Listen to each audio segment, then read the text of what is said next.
بہت سے لوگ جہیز نہ ہونے کی وجہ سے پریشان رہتے ہیں اور ان کی بیٹیاں اور بیٹوں کے رشتے نہیں ہوتے اور وہ بیچارے گھر بیٹھے ہی ان کے بال سفید ہو جاتے ہیں۔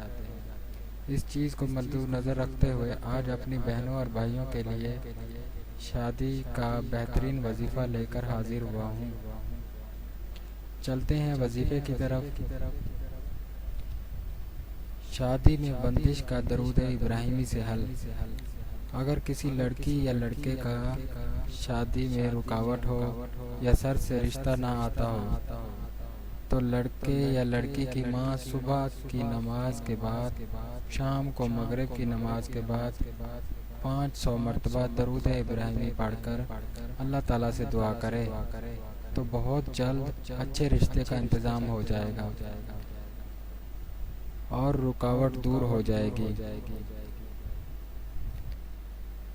اگر آپ کو ہماری ویڈیو پسند آئی ہو تو پلیز ہمارے چینل دعا اینڈ ذکر کو سبسکرائب کریں اور اپنے دوستوں میں شیئر کریں، لائک کریں۔